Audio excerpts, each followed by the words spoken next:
So, update 127.1 is rolling out in couple days from January 15th, so on Wednesday early in the morning, together with the server restart, on EU server at least, and it is quite a big patch. You know, it comes with twin-barreled British heavy tanks, new deck tree branch basically, vehicle rebalancing, we have Onslaught season changes, a couple very nice changes actually, I have to say.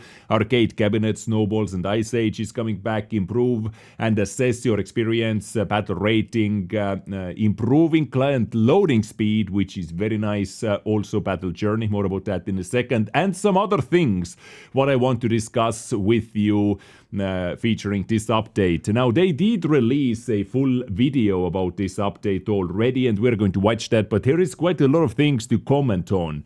For example, some vehicle buffs and the nerfs over here, what they decided to do a bit differently compared to the test server versions of those tanks. So without further ado, guys, let's dive into the action and let's see how it goes. And yeah, okay, I shut up now, let's go. We had a rip-roaring good Christmas and New Year, but winter is about to get twice as exciting. Big words. This update brings a new twin-barreled tank branch, crucial rebalances, fun-filled celebrations, and glorious rewards. But first, a reminder about Battle Journey. If you still haven't checked your achievements from 2024, now's the time. Yes. You'll get all the juicy details about your tanking career, which you can share with friends. It's a good idea to ponder the past if you want to prepare for a prosperous future. And now, onto what that future has in store for you. All right, so they mentioned the battle journey, but they actually did not mention one thing, which is the fact that it is under you just go to worldoftanks.com or .eu or Asia, whatever is your server, you click this battle journey article, watch through that, and they didn't mention that after you're done watching your battle journey, you actually get one premium day as well. So if you haven't done that and you don't have any premium days, this is a good way to get one premium day for yourself. Just wanted to point that out over here. So new tanks, British heavy tanks with twin guns are coming, starting from tier 7. So Churchill 7 is where you need to collect your experience on, and it was, I think, 60,000 or 66,000 to research the first tier 7. Chopper. Don't miss the new branch of British twin-barreled heavies. They're enticing, pretty powerful, and quite different from their Soviet double-barreled cousins. Yeah. The latter have auto-reloaders, firing 2 shells one after the other. When both are reloaded, you can fire a salvo with a delay and a penalty afterward. British twin-barreled tanks are a different breed of cat. They're like 2 cyclic tanks in one.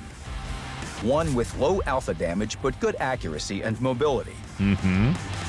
The other with devastating damage but reduced speed and much wider dispersion, albeit with perfect stabilization.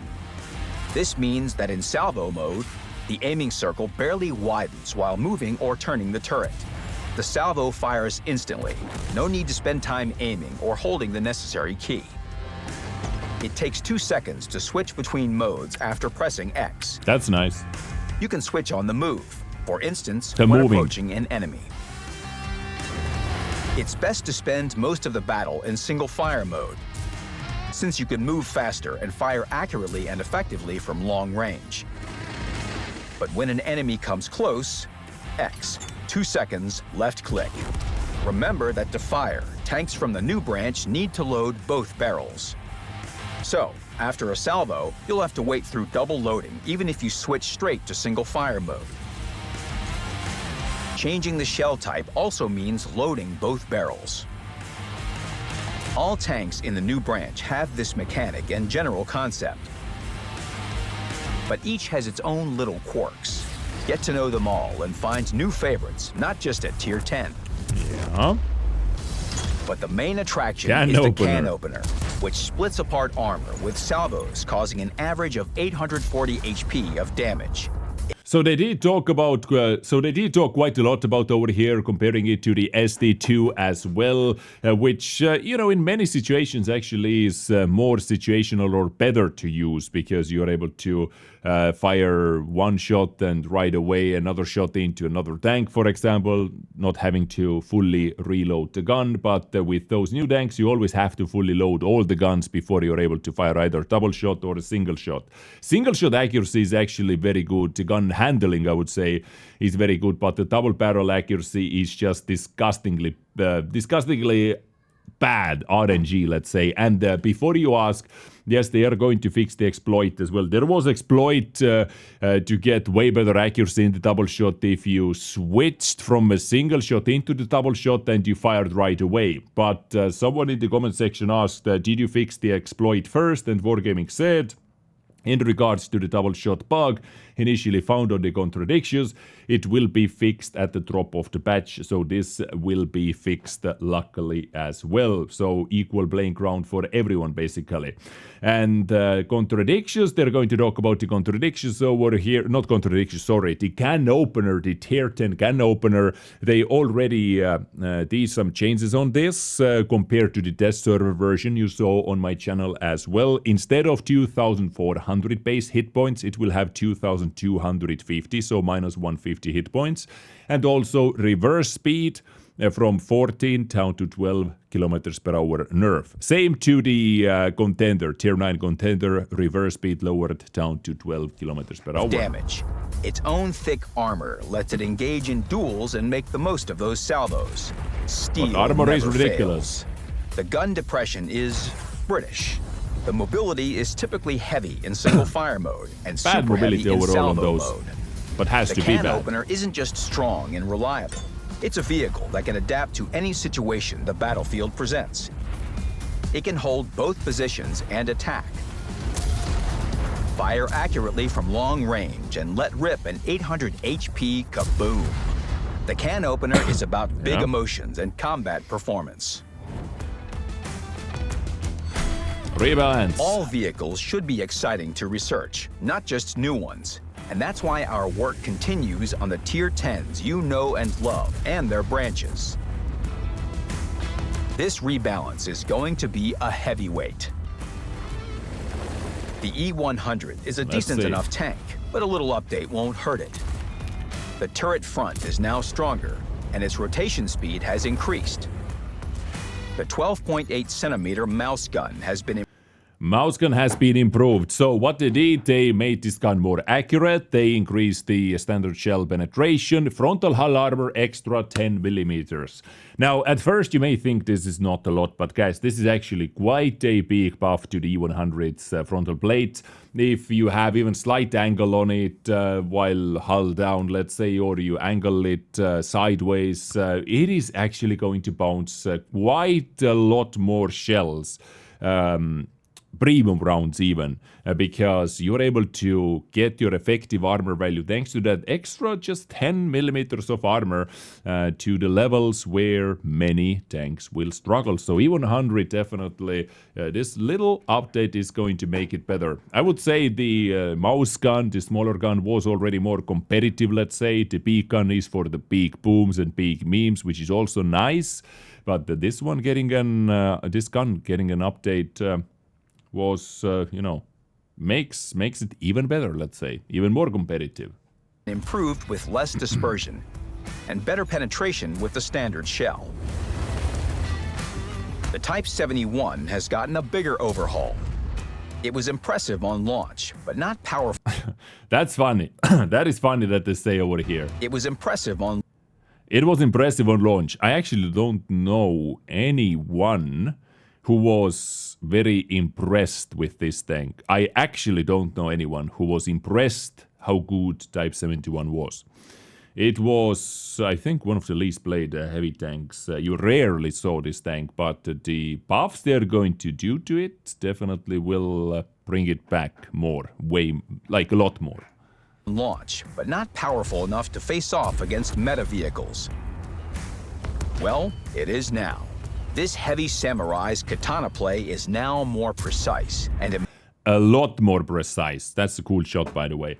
A lot more precise. If you have seen my video about this, me playing it on the test server, you have seen that I made it more accurate than STRV. Like, I was able to get the cooled down gun feature down to 0.16 accuracy without any cruise skill boosting it. When cruise skills were boosting it as well, then down to 0.15, which is absolutely ridiculous. So they went quite ham with the cooldown feature buff over here down to 0.22 base, kind of crazy, and they buffed the standard accuracy as well. So it is going to be way more comfortable to play with. Also, hull armor update, extra 45 on the hull, makes it a lot better, a lot stronger on hull down situations, and also much needed top speed upgrade on Type 71. This frontal armor of the Commander's Cupola, oh, it is actually over here. I didn't see that at first. Maybe I was looking at the wrong article, but the Commander Hatch seems also to be buffed, which made the Commander Hatch quite bouncy actually, 220 millimeters effective armor value over there. You know, if you're completely hull down, you are going to bounce quite a lot. And also, required vehicle speed to activate siege mode has been changed from 10 kilometers per hour up to 25 kph, so you're able to see the siege mode kicking in way earlier, right? So this is Type 70, where is it? Type 71, including the top speed buff, pretty big, right? Moves around the battlefield faster. Plus, the upper glacial plate is far sturdier now. The M5Y has received similar treatment. To make it more competitive, we made its alternative 120mm gun better. A lot better once again. And once again, another comment has to be added over here. I made a video about this tank on the test server where they buffed its reload time from 11 seconds down to 10 seconds. But while on the launch, it is going to get extra 0.6 seconds on the top of that. So in total, they buffed the reload time from 11 down to 10.6. On the test server, 10 seconds, but they decided to bump it up. I guess it turned out to be too good. But overall, accuracy buffed, aiming time buffed, dispersion buffed, standard shell pen buffed, premium shell pen buffed, extra gun depression, rotation speed, max backward speed. Quite a huge array of changes over here, and 12 degrees of gun depression. Right? Alternative 120mm gun better. A lot better. Now, both guns command respect. The maximum gun depression is greater too, at 12 degrees against the former 10. That's right, just like the Kranvan. Balancing isn't just about improvements. For a long time, the 60TP was one of the best vehicles at Tier 10. Simple, comfortable, and a nasty opponent. Now, you'll find the 60TP a little easier to play against, since it's lost some loading speed and HP and has greater dispersion. At the all in all, I believe they missed the mark nerfing this tank. Yes, it is going to be like a little bit, tiny bit less effective, but overall, it is not going to change anything. If you hated 60DP, if you hated to play against 60DP, it is exactly as hateful to play against this tank, because 60DP is close up and personal, you know, tank. Shot dispersion, they nerfed the accuracy, doesn't matter that much when we are talking about close range fights, only when sniping, extra reload time, extra hit points. It is still going to be annoying. To me, the most annoying part about 60DP is the armor layout, you know, the lower plate, which is very tiny, and the belly of the tank impenetrable or not overmatchable. If you miss this lower plate, you are going to bounce off. 60DP was annoying to play against because of that, more often than not, I would say so. But there is no doubt in my mind that people are going to play it less, simply because it has the nerfed status now. Same case like with Dezrng, you know, pretty much the same tank, but so many people are playing the Dezrng less now. At the same time, the Polish Hussar keeps its concept and will pretty much be as effective as before. Yeah. Alongside this, the Tier 8 and 9 tanks in the same branch have gotten better. I like what they did. They buffed the stock grinds on all the lines. You know, the Yo tank line, the 60 DP line, 53 DP, 50 DP. They buffed the stock grinds on those tanks quite a bit. Besides the reworked Tier 10s, the tanks below them have been revised too. Many of them have gotten changes to match the top vehicles. Researching is simpler for all 4 branches, especially that of the E100. You'll find fewer modules, for example. Only the top radios are left. Many stock modules are markedly better. The research process will be more enjoyable. The E100, the Type 71, the Yo, or the Canopener. Which do you think will be the best in Onslaught? Let me know. Next topic, Onslaught, The new guys. Onslaught season brings the same much-loved competitive battles, with a few improvements. Good The 5 improvements. weekly missions no longer expire at the end of the week, That's but nice. remain available until the season finishes. You can complete them later and play at your own pace, but try not to leave them all to the last minute. Instead of That is actually very, very good, James, because many times I didn't have time to play. Let's say I was on a holiday. Like there have been couple Onslaught seasons where I missed out 1 week of missions because I was simply not at home, for example, right? Or you just didn't feel like playing Onslaught. Now you don't have to force yourself to play it. You don't have to force yourself to complete the missions that week right here. You can complete them when you feel like. And another good thing is that once you complete all the missions, you don't get the selected bond hardening, but you get the token, and you can choose whichever bond equipment you want from the list. increased shell resistance. Completing all missions will get you a token that you can exchange for any improved equipment. That's nice. The team lists now have more info. You still won't be able to see unspotted enemy vehicles, but now you can see players' names, platoons, and ranks. All this info is available both during battle and before it, on the loading screen and during pre-battle prep. Redshire has been removed from the Onslaught maps. Tundra and Prokhorovka have been added. This could be like the Prokhorovka could be the middle sections for the artillery. This could be a show over here, but I can see they added a lot more cover as well. So those maps are changed based on the Onslaught playstyles. Been added. And the ladder has changed notably for the mode. Countryside engagements are going to be heated. Outpost now has more cover, and some of the points of interest have moved. We've also rebalanced the role skills. You can see a full list of the changes in the article on the game portal. It's now far simpler to assemble platoons in Onslaught. Instead of rating points, the game now checks players' ranks. You can invite a player 1 rank higher or lower than you to join a platoon. For super platoons of 7 players, a difference of 2 ranks either way applies. Incidentally, it's now a little easier to reach the highest rank. Now, not just 10, but a whole 15% of players on the leaderboard are legends. Like, what do you think about that? Even if you do not go for the legend rank, even if you are happy with the silver or with the gold to get your rewards from the Onslaught shop, what is your take on it? It directly T-values the legend rank status, right? I'm not going for the legend when it is 15%, maybe. I don't know, we'll see. But, overall, my take on it. Like,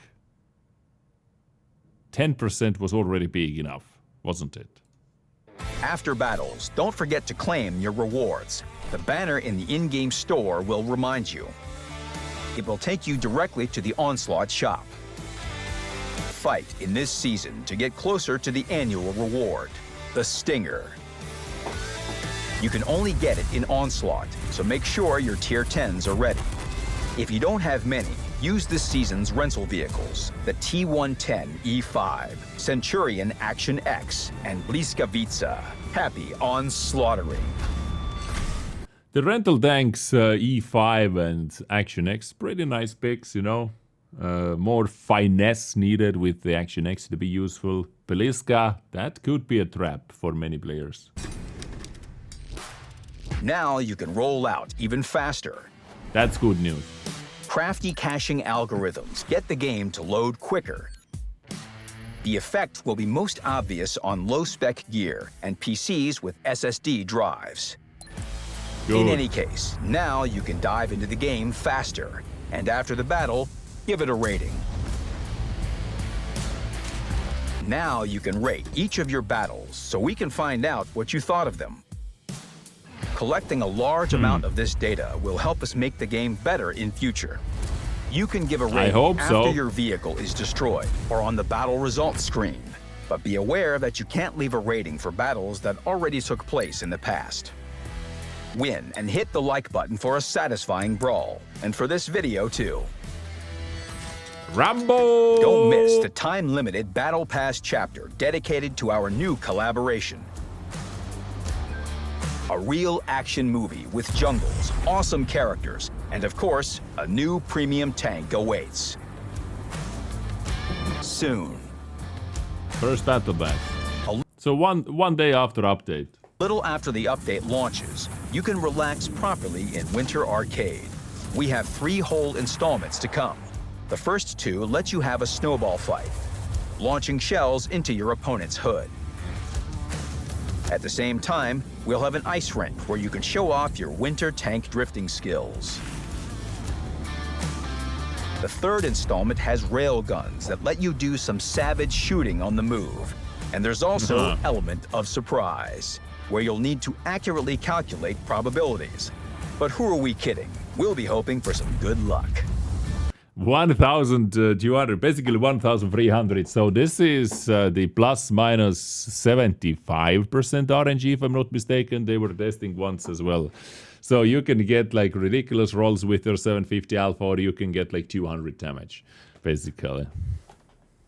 The Lunar New Year is on the horizon. Oh, more the loot start boxes. of the Year of the Snake will gift you exciting and rewarding activities. Keep your finger on the pulse and turn on notifications for this channel so you don't miss a thing. Good luck researching the new branch, playing Onslaught and Winter Arcade, and expanding your garage.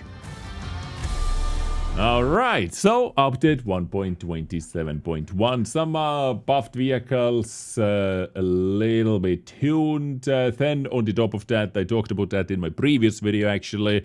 Talking about some tanks which were hidden in the files, also leaked for the Lunar New Year. Tank, the KPZ, copy-based premium tank, may be coming as well with that event. Also VCS, KPZ, GST, Turm, Kanonen Jagdpanzer 2 are in the files. And many tanks, including the MBTB, SFAC, DBV, Erich Concept, and other unreleased tanks like Sharburat were added into the 3D attachment slots list. Tanks where you're able to put them on. So maybe hinting at those tanks coming into the game fairly soon. So let me know, guys, what you think about this update 1.27.1 in the comment section down below. I thank you so much for tuning in today, and I see you on the battlefield, hopefully. Have a good one.